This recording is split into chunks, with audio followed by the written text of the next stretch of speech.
Bonsoir. Dans la lutte sans merci que notre pays mène contre la pandémie du Covid-19, le Palais de l'Unité est le centre d'impulsion de la riposte camerounaise. En effet, sous la conduite directe du président de la République Paul Biya, notre pays, le Cameroun, engrange de précieux points dans ce combat, même si la menace reste réelle. L'audience accordée cette semaine qui vient de s'achever par le président de la République à l'ambassadeur de France au Cameroun a permis de mesurer, une fois encore, l'engagement déterminé du chef de l'État aux côtés de toutes les bonnes volontés a donné du change à ce virus qui poursuit sa conquête planétaire. Cette audience est surtout venue couronner une série d'actes du chef de l'État, notamment en direction de certains pensionnaires de nos pénitenciers qui ont vu leur peine soit réduite, soit tout simplement supprimée. Dans cette série, comment ne pas évoquer ce don présidentiel intervenu ce lundi même au profit des compatriotes des dirigeants de notre pays. Un don composé de kits sanitaires, appareils respiratoires, masques chirurgicaux et autres produits d'utilisation courante. Nous allons revisiter ces différents faits majeurs d'actualité au sommet de l'État. Invité de votre magazine, le docteur Fanuel Abimana, représentant résident de l'Organisation mondiale de la santé au Cameroun. Avec lui, nous jetterons un regard sur le dispositif de riposte nationale contre le coronavirus et évoquerons dans le même temps toutes les autres questions liées à l'actualité de ce virus vu de l'OMS. Merci de votre hospitalité.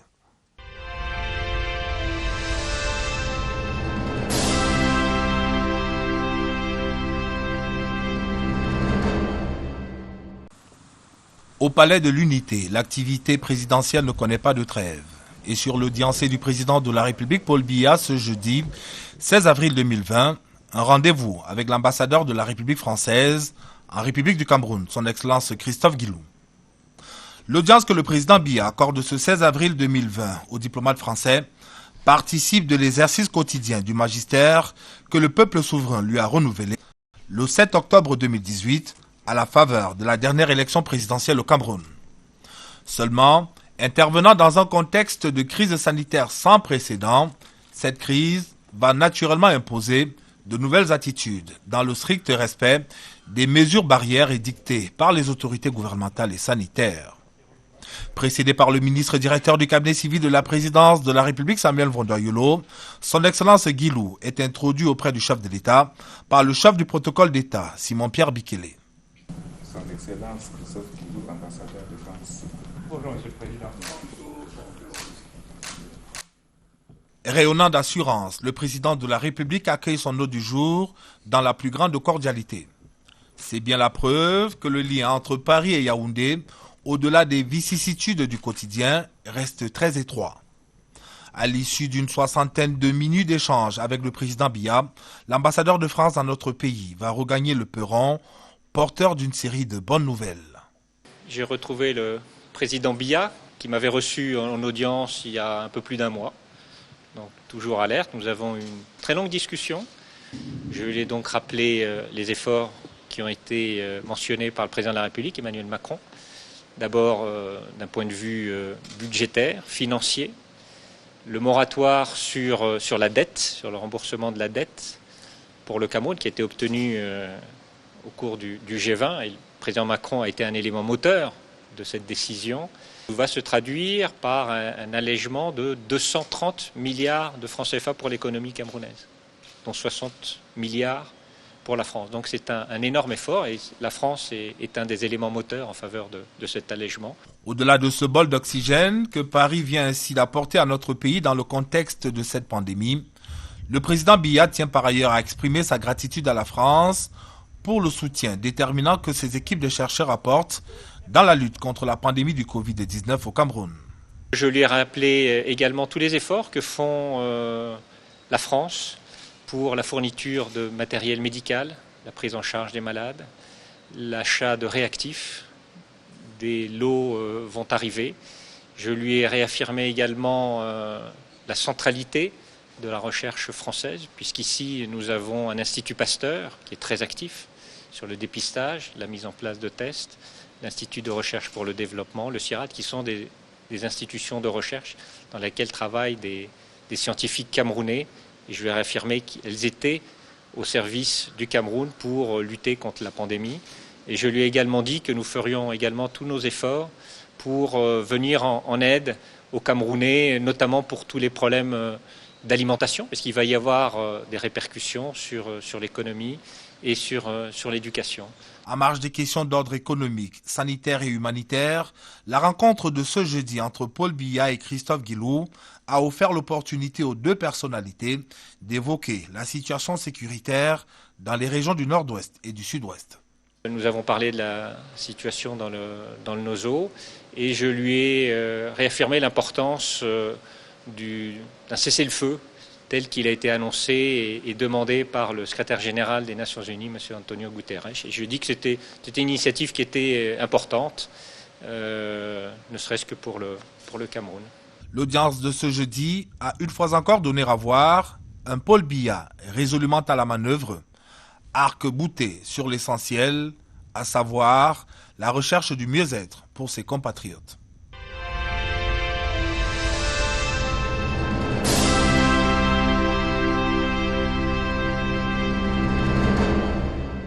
La pandémie du Covid-19 n'a pas quitté le devant de l'actualité et pour cette édition de votre magazine Présidence Actu, nous avons pensé venir solliciter le regard d'un spécialiste, le regard d'un expert, en l'occurrence le représentant résident de l'Organisation mondiale de la santé pour notre pays, le docteur Fanuel Abimana. Bonsoir, monsieur le représentant résident. Bonsoir Yves-Marc. Merci de nous accueillir dans les bureaux de votre représentation pays pour solliciter votre regard sur le dispositif des ripostes du Cameroun, mais plus globalement sur les missions de l'Organisation mondiale de la santé dans ce contexte, on va dire, tout particulier. Permettez-moi de vous accueillir avec cette question. La pandémie du semble avoir mis à nu les différents systèmes de santé sur le continent africain et pas seulement. C'est pas votre sentiment? La pandémie de Covid-19 a effectivement testé de la manière la plus aiguë et de la manière la plus forte les systèmes de santé de par le monde. Ce n'est pas uniquement dans la région africaine, mais également dans les pays qui ont des systèmes de santé les plus robustes. On peut dire que plus le système de santé est performant et fort, plus il a les capacités de résister à un choc externe comme celui du Covid-19. Donc je donnerai comme exemple les pays développés, les pays du Nord, les pays européens, les pays américains. Et ce sont des systèmes qui ont beaucoup de ressources, aussi bien matérielles, financières que humaines.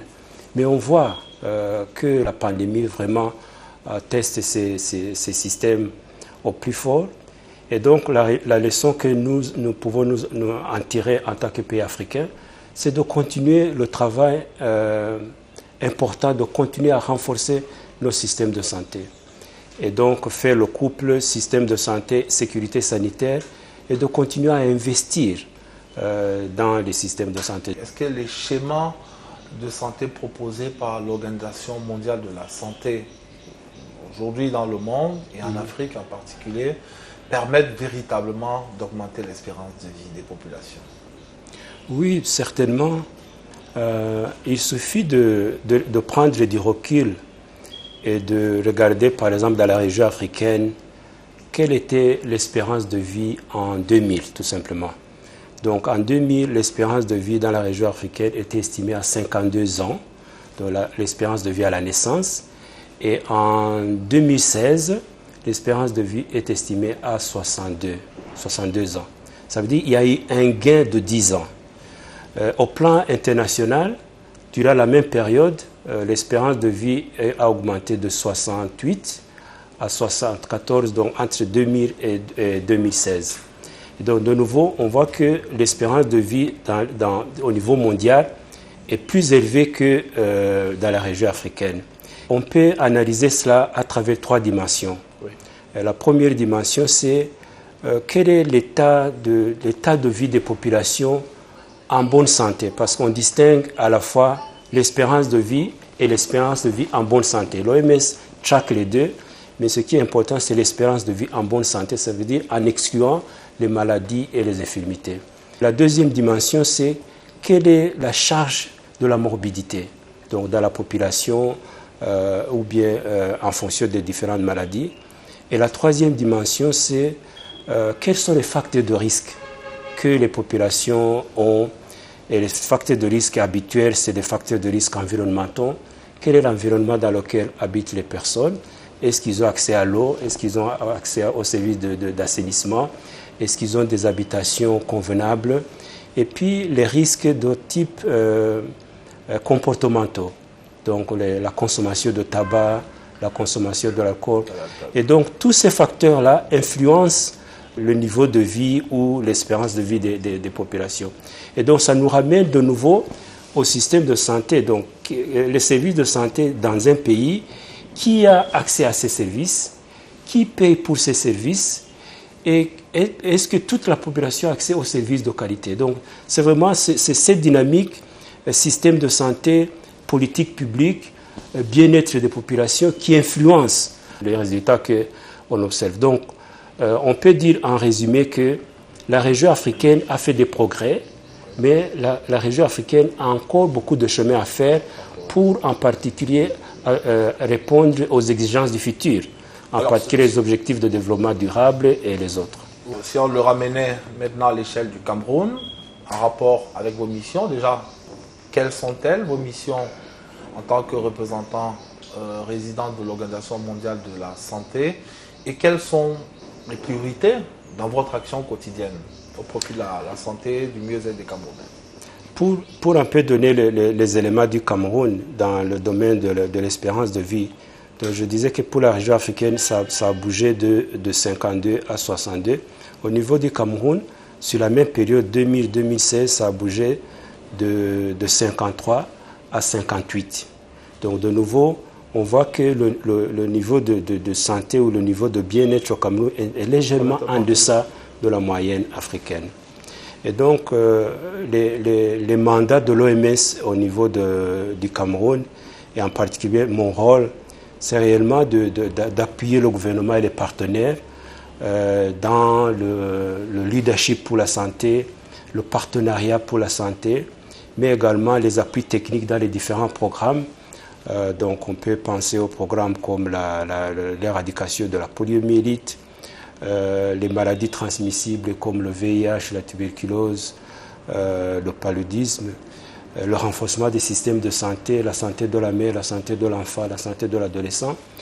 Et donc, je dirais, pour me résumer, mon mandat réellement, c'est de pouvoir appuyer le Cameroun dans deux domaines clés. C'est le renforcement des systèmes de santé, et nous appuyons avec toutes nos forces les réformes en cours pour orienter le système de santé du Cameroun vers la couverture santé universelle, et ce qui s'entend comme les populations camerounaises pouvant accéder aux services de qualité sans rencontrer des barrières financières excessives. Donc c'est ça en gros la couverture santé universelle. Et l'autre versant important, c'est de continuer à renforcer le Cameroun dans la sécurité sanitaire. Et donc une meilleure préparation, une meilleure réponse à des événements de santé publique, que ce soit le Covid aujourd'hui, mais dans le passé, nous avons eu des épidémies de rougeole, des épidémies de choléra, les épidémies de polio. Donc l'ensemble de ces événements constitue ce que nous appelons dans le domaine, le règlement sanitaire international, la sécurité sanitaire. Donc voici les deux piliers réels sur lesquels nous agissons pour appuyer le gouvernement du Cameroun et les partenaires.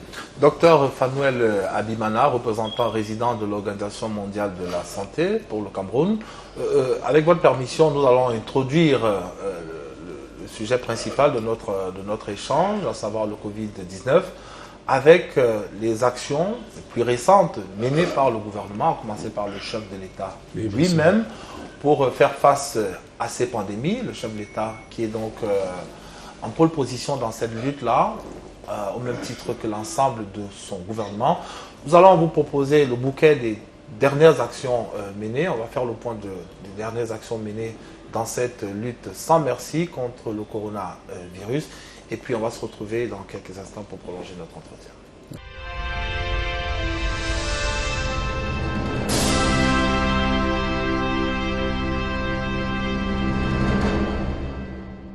Lancé il y a un peu plus d'un mois, l'évaluation de la mise en œuvre du plan gouvernemental de riposte au coronavirus laisse apparaître de points de satisfaction. L'adhésion des populations aux mesures de prévention prescrites, notamment le port obligatoire du masque, le respect de la distanciation sociale dans les administrations et autres lieux publics, l'évolution positive du nombre de cas déclarés guéris, mais aussi la stabilisation des personnes contaminées malgré l'élargissement des campagnes de dépistage. Autant de signes encourageants. Le taux de mortalité de Covid-19 demeure très faible dans notre pays lorsqu'on le compare au nombre total de patients testés positifs et à la situation qui prévaut dans d'autres pays. Il a été révélé que les populations adhèrent largement aux mesures édictées par le chef de l'État dans le but de limiter la propagation du Covid-19 au Cameroun. Espace de forte concentration humaine, les marchés constituent les lieux potentiels de propagation du coronavirus. Ainsi interpelle-t-il le chef du gouvernement. Je voudrais observer que les marchés restent encore un sujet de préoccupation majeure. J'en appelle au civisme et à la responsabilité pour une plus grande fluidité dans les espaces particuliers. Au-delà des mesures barrières édictées par le président de la République le 17 mars 2020, Chief Joseph Dione Ngouté revient à la charge le 16 avril pour rappeler d'autres grandes décisions du chef de l'État. Le chef de l'État, son Excellence Paul Biya, a pris 3 nouvelles décisions. Premièrement, la reconduction pour une durée de 15 jours supplémentaires des 13 mesures de restriction publiées le 17 mars 2020 dans le cadre de la lutte contre l'expansion de Covid-19 dans notre pays, auxquelles s'ajoutent les mesures complémentaires communiquées le 9 avril 2020. 2. La reprise des cours à la date indicative du 1er juin 2020 dans tous les établissements scolaires et universitaires, ainsi que dans les centres de formation professionnelle et les grandes écoles. Il reste entendu que cette mesure est susceptible de réajustement en fonction de l'évolution de la pandémie. 3. La finalisation en urgence de l'étude visant à évaluer l'impact du Covid-19 sur l'économie nationale et la détermination en urgence des mesures d'accompagnement à mettre en œuvre pour soutenir les secteurs d'activité en difficulté ainsi que les ménages les plus fragiles. Le don spécial du président de la République en faveur des 360 arrondissements du pays est venu matérialiser la nouvelle étape qui va être franchie dans la mise en œuvre du plan gouvernemental de riposte au coronavirus.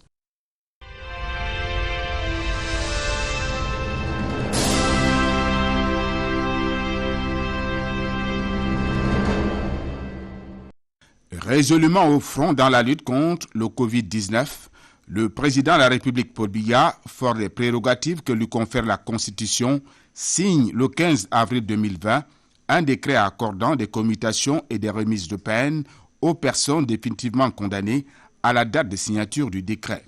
On y décèle 3 sortes de commutations de peine. Commutation en emprisonnement à vie en faveur des personnes originellement condamnées à la peine de mort.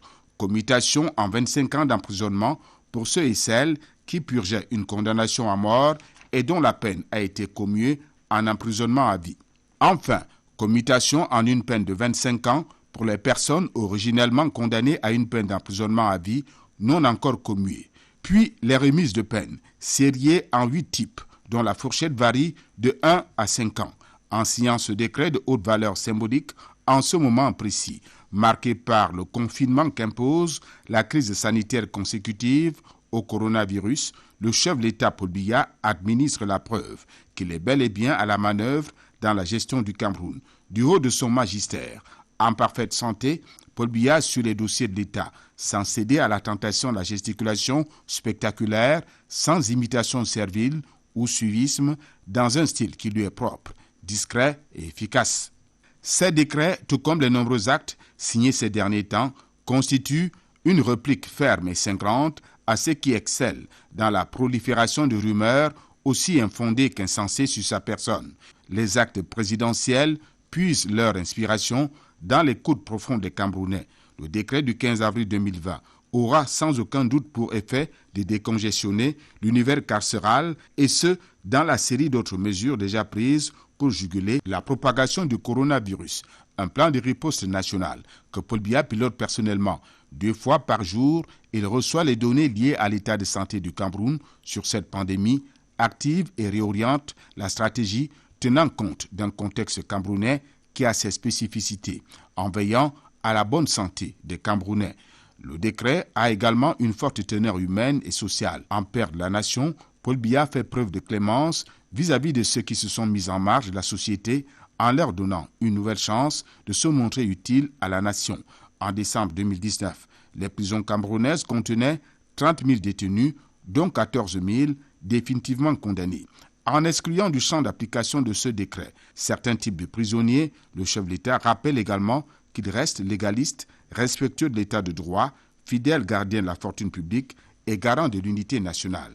À titre d'illustration, les personnes condamnées pour détournement de fonds, atteinte à la sûreté de l'État, corruption, pour ne citer que ces délits-là, ne bénéficient pas de réduction ou de commutation de peine. Une fermeté présidentielle pour maintenir le cap dans la croisade contre la corruption, dans l'optique de la conservation d'une véritable éthique républicaine. Des actes présidentiels qui prouvent également que Paul Biya tient ferme le gouvernail du pays comme grand capitaine d'un bateau Cameroun qui affronte les turbulences d'une planète agitée par les vents contraires du Covid-19. Au-delà de la lutte contre cette pandémie, Paul Biya fait également preuve d'humanisme. Sensible aux répercussions que peut avoir le Covid-19 sur les populations urbaines et rurales du Cameroun, et pour en circonscrire la propagation en confinant la pandémie à sa plus simple expression, le président de la République fait un don spécial aux 360 arrondissements du Cameroun. Paul Biya, résolument au cœur du dispositif de lutte contre le Covid-19. Le communiqué du ministre de l'administration territoriale, Paul Atangandji, qui en révèle la teneur, précise bien, et je cite, « Ce don spécial n'est pas à confondre avec une action du Fonds spécial de solidarité nationale créé par le chef de l'État dans le cadre de cette pandémie. » Dans sa posture de père de la nation, Paul Biya fait un geste de cœur qui va irradier tous les 360 arrondissements, 58 départements disséminés dans les 10 régions du Cameroun.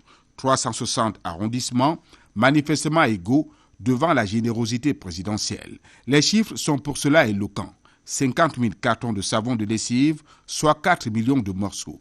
1,5 million de masques de protection, 50 000 masques chirurgicaux pour le personnel hospitalier, 75 000 seaux de ménage, 40 000 bidons lave-mains, des kits de tests de dépistage rapide, des appareils d'assistance respiratoire pour les hôpitaux. Une véritable bouffée d'oxygène en ces temps de riposte nationale contre le Covid-19. Une attitude constante chez le chef de l'État, toujours sensible aux épreuves difficiles que vivent ses compatriotes, en tout lieu et en toutes circonstances. C'est ainsi qu'il s'était rendu à Bamenda, en 1926, réconforter les sinistrés de la catastrophe du lac Nyos. Sollicitude également lors de l'éboulement de terrain qui a eu lieu en octobre 2019 à Ngouatié, à Bafoussam, dans la région de l'Ouest.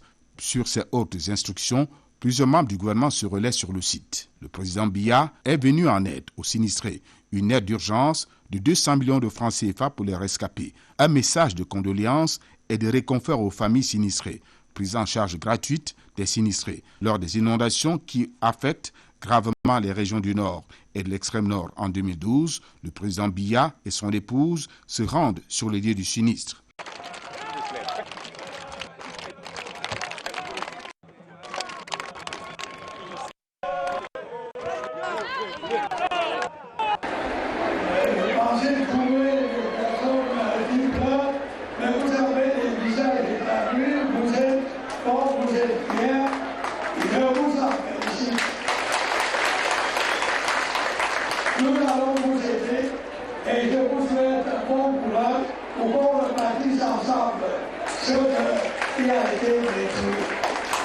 Merci de votre appel et encore une fois mes félicitations pour votre courage. Même sollicitude lors de la catastrophe ferroviaire de Nsam en 1998. Paul Biya interrompt un voyage en Europe pour faire escale ensemble, puis rend visite aux brûlés qui sont pris en charge à l'hôpital central de Yaoundé. Ici et là, le message du chef d'État est resté constant: courage devant l'épreuve, discipline et solidarité. Le président Biya pilote personnellement le plan de riposte visant à lutter contre la propagation du coronavirus. En rappelant la gravité de la menace, il a également pris une série de mesures pour circonscrire le phénomène. Parmi ces mesures, un fonds spécial de solidarité est mis sur pied pour lutter contre le coronavirus, pour que le Cameroun fasse bonne figure face à la dure épreuve qu'est le Covid-19.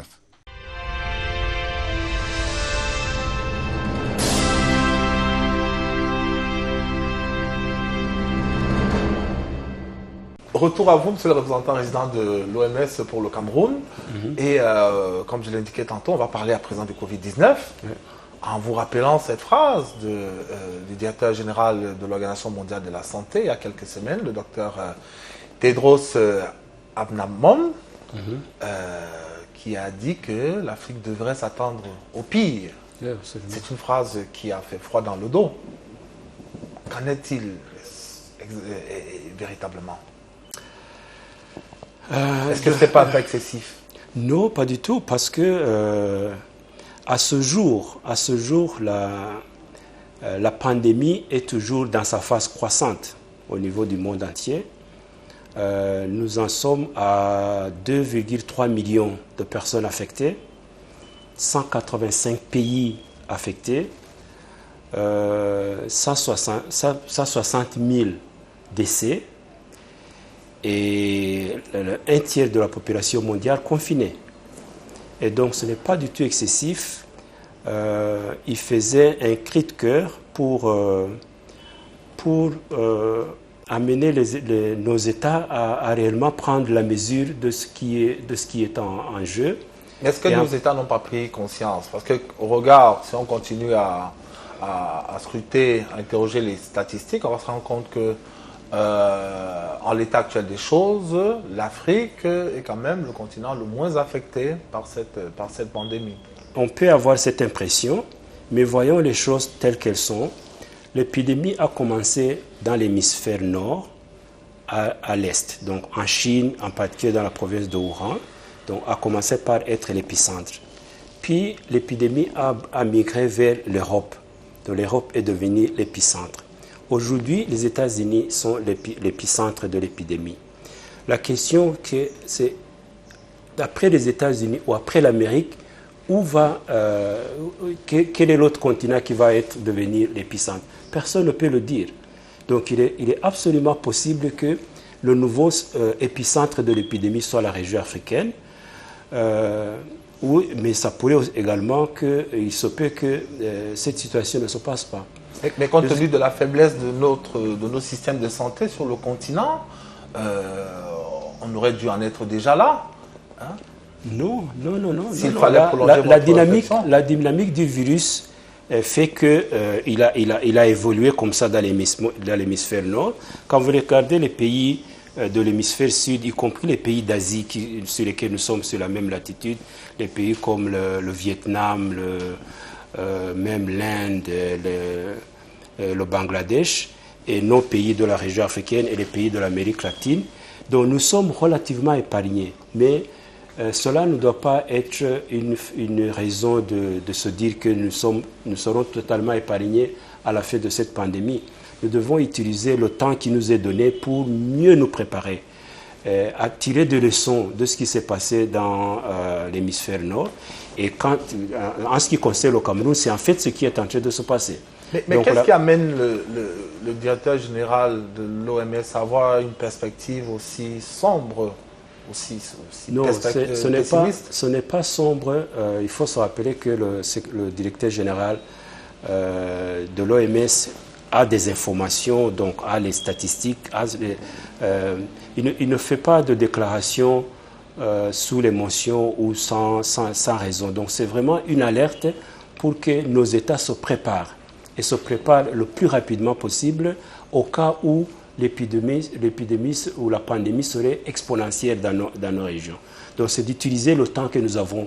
Et je pense qu'en fait, tous les pays sont en train de le faire, y compris le Cameroun, de former le personnel, d'avoir les intrants nécessaires, d'augmenter le nombre de la capacité dans les hôpitaux, y compris de mettre en place des hôpitaux temporaires, d'avoir suffisamment de tests.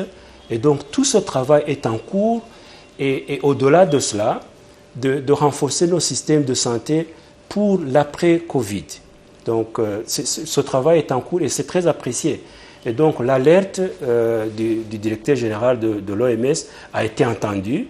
Et donc nos pays nous sommes en train de nous préparer au pire. Donc il faut se préparer au pire, même si le pire n'arrive pas.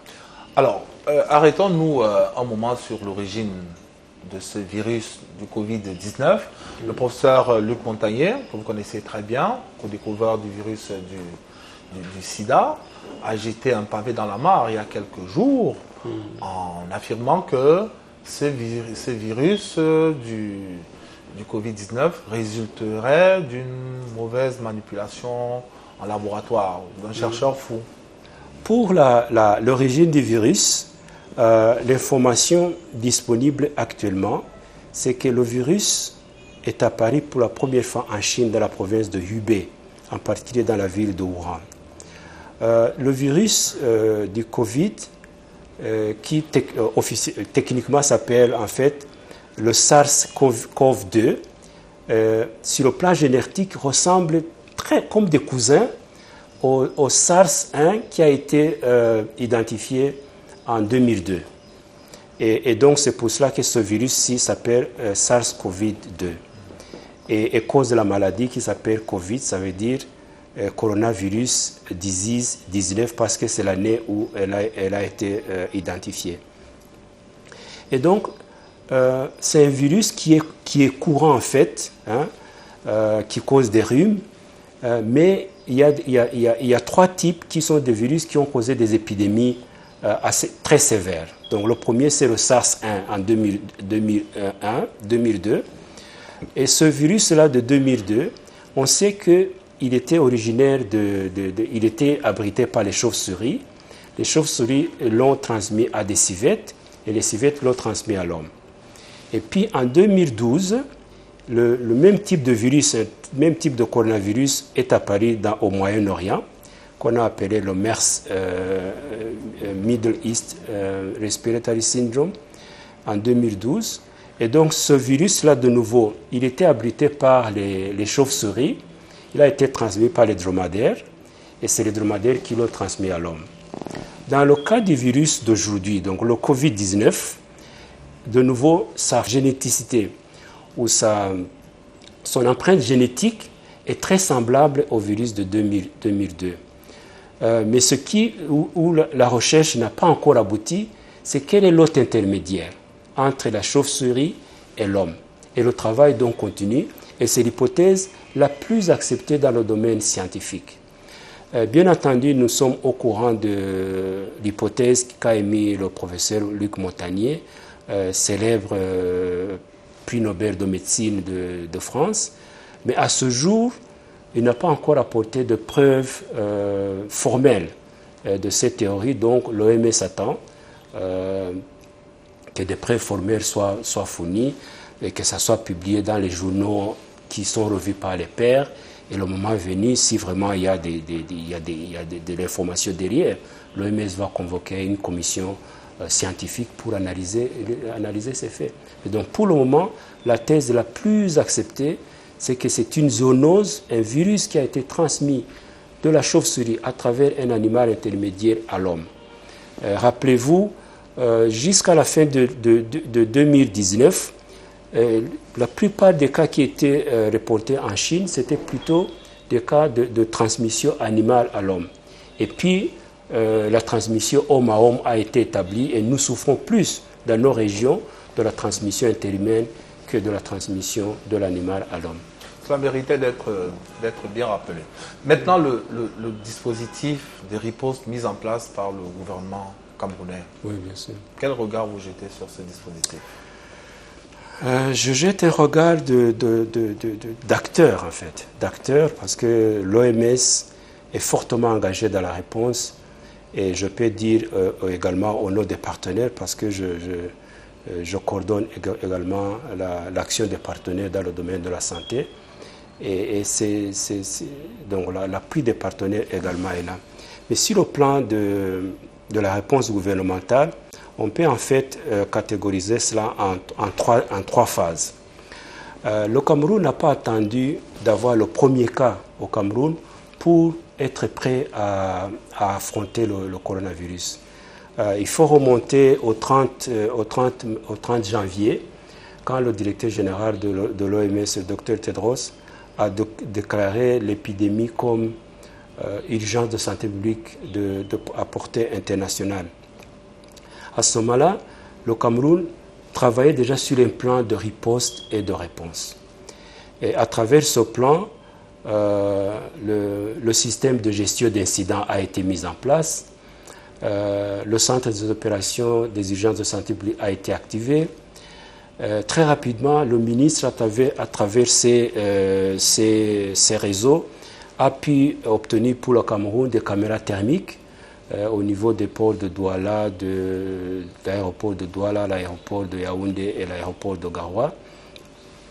Le système a fonctionné convenablement, les fiches d'identification des passagers a été fait. Donc beaucoup de travail a été fait pendant cette période et pour vraiment la préparation.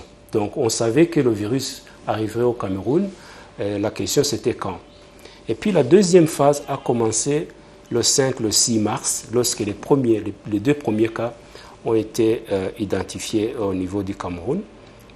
Et donc là, on est passé dans la phase réponse, qui comprend l'investigation des cas, la recherche des cas, la recherche des contacts. Cette période a également consisté dans la date du 17 où les aéroports ont été fermés, les écoles, les activités sportives. Donc de nouveau, cette période... Après le tweet du chef de l'État sur le sujet. Absolument. Le chef d'État a tweeté en rappelant à la population de respecter les mesures qui sont proposées et qui sont recommandées par l'Organisation mondiale de la santé. Et donc toute cette phase a été une phase où la réponse était centrale parce que les cas étaient plus à Yaoundé et Douala.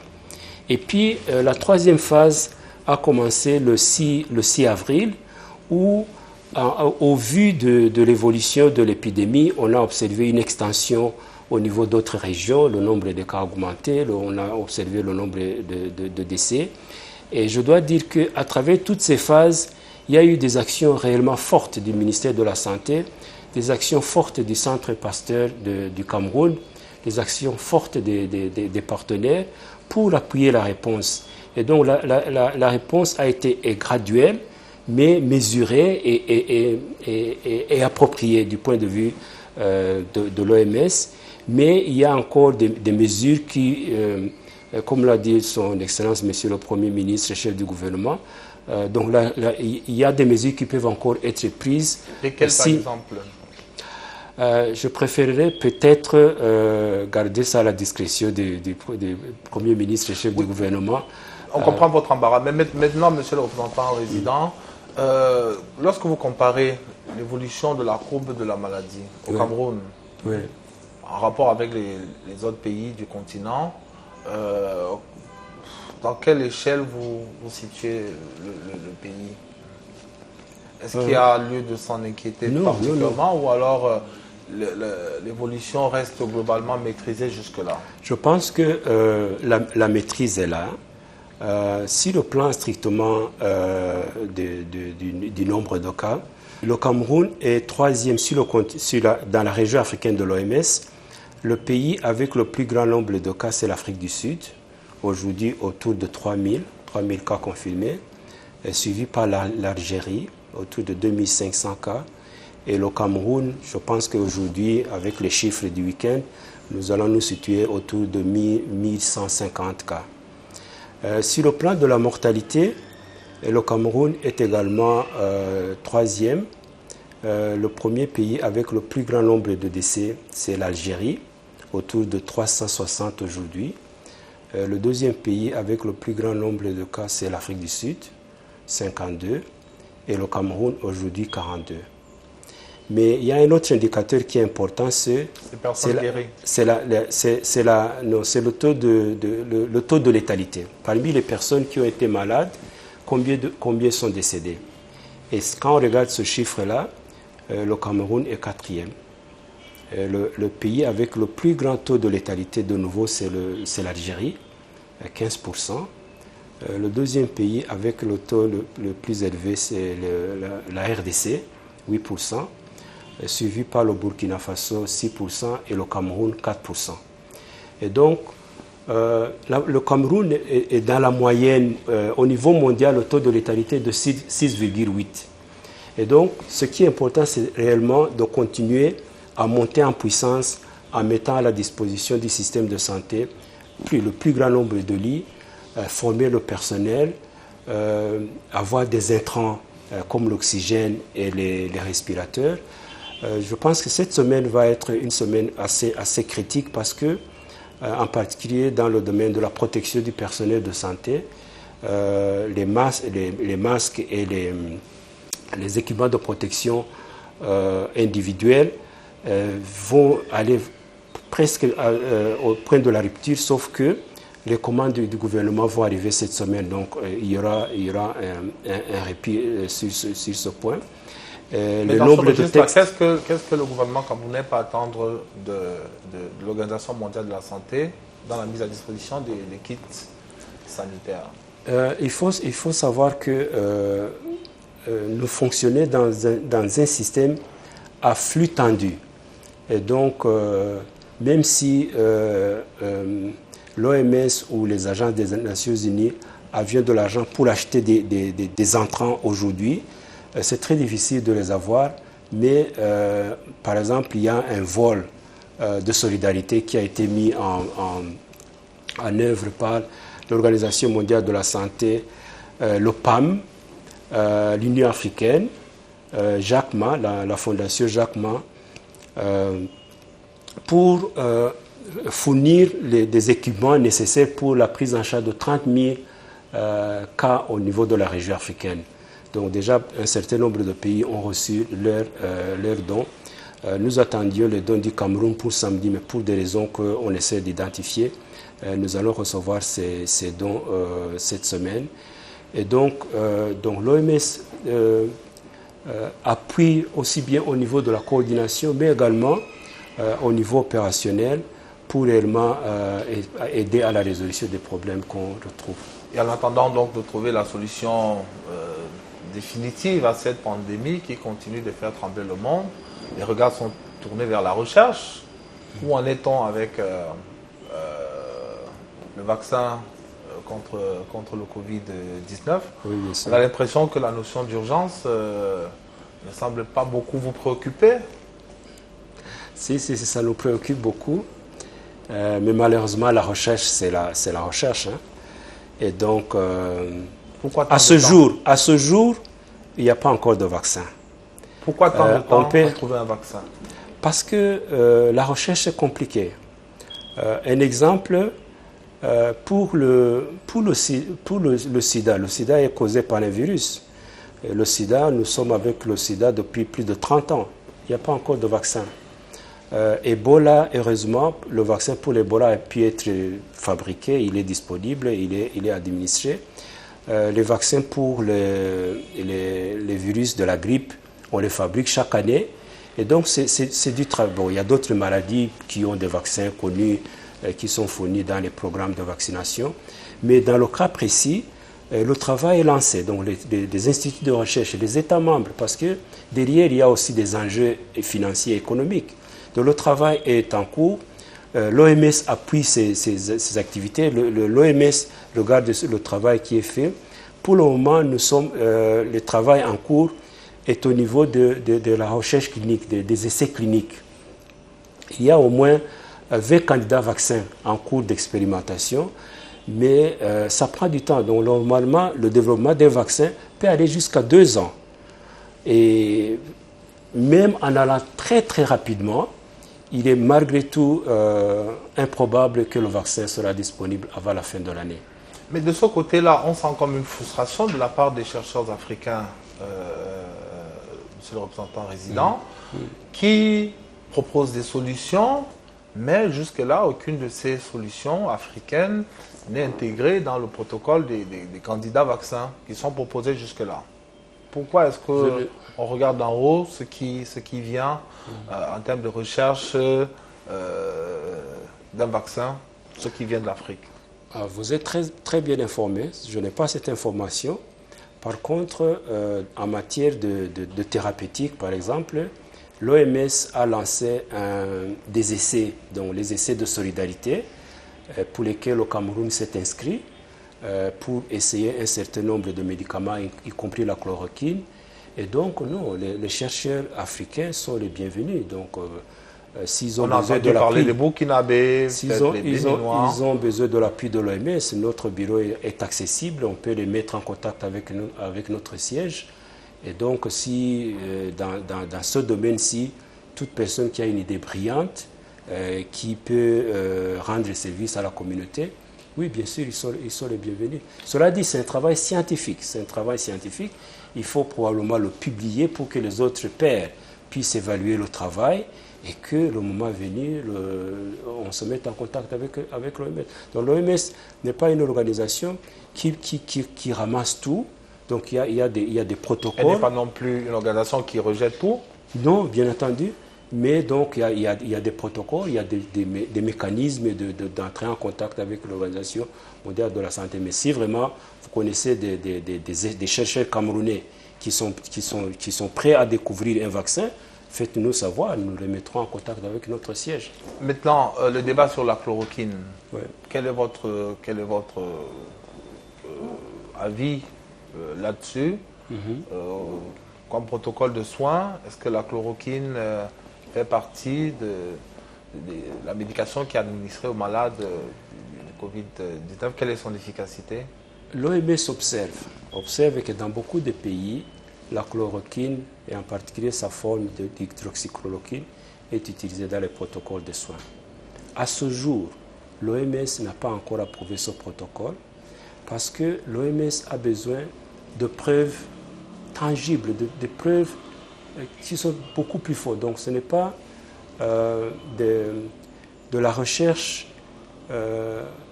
Donc il y a une forme de recherche qui vraiment donne la preuve de savoir est-ce que ce médicament est efficace, est-ce que ce médicament ne cause pas de tort.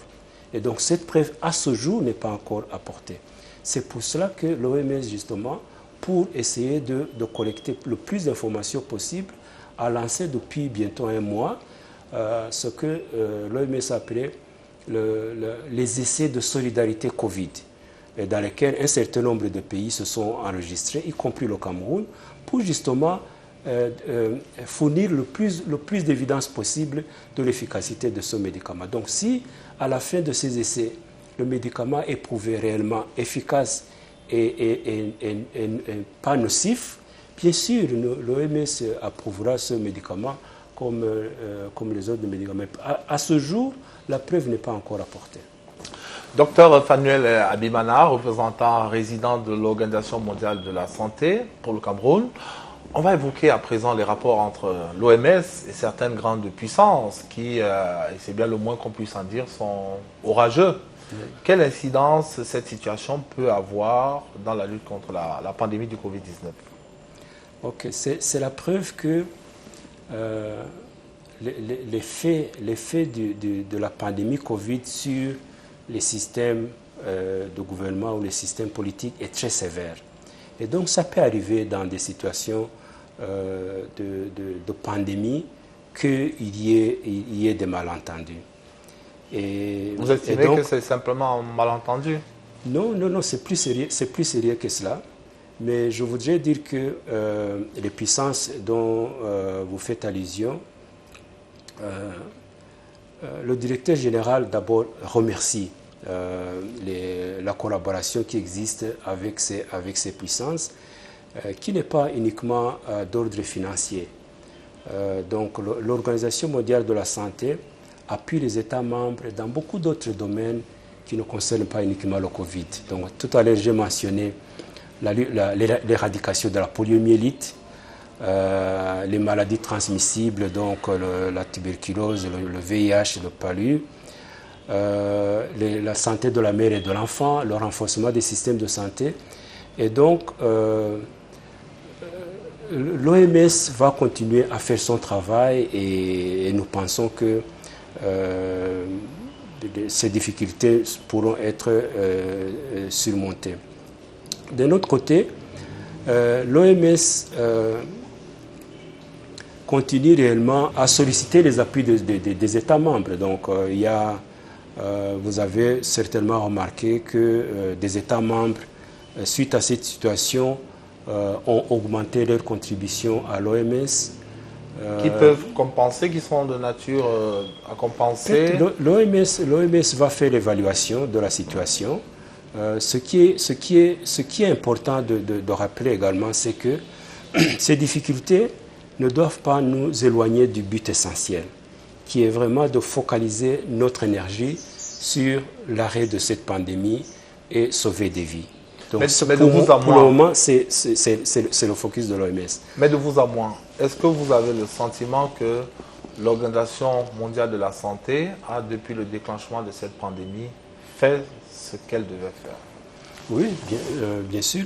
Mais pour finir avec les difficultés avec les puissances, je voulais également rappeler que ces puissances ont des institutions qui collaborent avec l'OMS dans la définition des politiques et des stratégies mondiales. Donc ça, c'est la coopération technique qui n'est pas de l'ordre financier.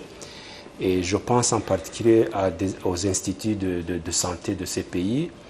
Et je pense en particulier aux agences de prévention et de contrôle des maladies et les agences d'aide au développement. Donc l'Organisation mondiale de la santé a la coopération avec ces agences d'ordre technique et nous pensons réellement que cette coopération va se poursuivre. Maintenant, pour savoir si l'OMS dès le début a fait ce qu'il faut, oui, de notre point de vue, nous le pensons. Parce qu'il faut vraiment remonter le temps et de rappeler toutes les déclarations que le directeur général de l'Organisation mondiale de la santé a faites, les alertes qu'il a fait depuis la fin de l'année dernière, depuis janvier 2020. La déclaration que l'épidémie était une urgence de portée internationale. Donc ce sont des alertes que l'OMS a données, que les États membres ont utilisées d'une façon ou d'une autre. Donc certains membres ont pris ces alertes pour se préparer, pour regarder ce qu'il faut faire dans leur pays. Nous avons beaucoup d'exemples. Donc il y a des exemples comme Singapour, comme la Corée du Sud, comme l'Allemagne, comme le Canada, donc des pays qui ont confronté la pandémie en utilisant les données, parce que l'OMS donne ces informations à tous les États membres. Et donc les États membres, en fonction de l'attention qu'ils ont apportée à la situation du Covid-19, ont réagi de façon différente et nous voyons les résultats des uns des autres. Mais donc, ce qui est important, c'est que l'action de l'OMS durant cette pandémie sera évaluée par les États membres. Oui, mais donc, si on s'arrête sur un aspect, le port des masques par exemple, oui, on vous accuse de n'en avoir pas fait une exigence dès le départ et par la suite d'être revenu sur votre position. Non, l'OMS dans le domaine du port des masques est consistante. La position de l'OMS est de dire les masques sont les plus utiles aux personnes qui ont le coronavirus pour ne pas transmettre le coronavirus et au personnel soignant, que ce soit les personnes qui soignent les patients dans les hôpitaux ou au niveau des ménages. Donc c'est là le rôle essentiel des masques. Maintenant, l'OMS observe que les États membres utilisent les masques, y compris les masques en tissu, pour l'ensemble de la population. Ce que l'OMS recommande d'abord, c'est de vraiment insister que les masques médicaux soient réservés aux personnels de santé et aux personnes malades et que ces masques que la population générale utilise soient accompagnés par des messages d'éducation pour que le port de masque ne donne pas un sens faux de sécurité et que les messages de prévention, dont le lavage des mains, la distanciation sociale, de ne pas toucher une personne qui a le coronavirus, de faire attention lorsqu'il y a un décès dans une famille de quelqu'un du coronavirus. Donc toutes ces mesures-là sont des mesures qui restent valables. Et enfin, l'OMS demande également aux États membres de documenter, parce que, de nouveau, c'est une maladie nouvelle. Nous apprenons au fur et à mesure, mais on ne peut pas dire que l'OMS a changé de position. L'OMS continue à insister que les masques médicaux doivent être réservés aux personnes malades du Covid et au personnel médical. On va se séparer par une ou deux dernières questions, monsieur le représentant résident. La première étant celle de savoir quelle incidence cette pandémie aura à terme sur l'humanité. Et la deuxième, quelles sont les priorités de l'Organisation mondiale de la santé, du bureau dont vous avez la charge ici au Cameroun. Il est exceptionnel qu'un événement de santé publique ait un impact aussi extraordinaire sur la vie des gens au niveau mondial. Et donc ce virus a eu des effets à la fois sanitaires, il a eu des effets socio-économiques, il a eu des effets environnementaux. Et donc, ça repose réellement la question de savoir comment est-ce que nos sociétés sont organisées, comment est-ce qu'on peut faire mieux dans le futur. Cette pandémie est à la fois très sévère et très pénible, mais c'est le moment également pour nos leaders politiques d'en sortir avec un engagement plus fort pour essentiellement la santé et le bien-être de nos populations. Merci, Dr Fanuel Abimana, représentant résident de l'Organisation mondiale de la santé, d'avoir accepté de mettre toutes ces précieuses informations à notre disposition, d'avoir accepté de nous faire partager votre regard sur la progression de la pandémie du Covid-19 au Cameroun, en Afrique et dans le monde. Merci, je vous en prie.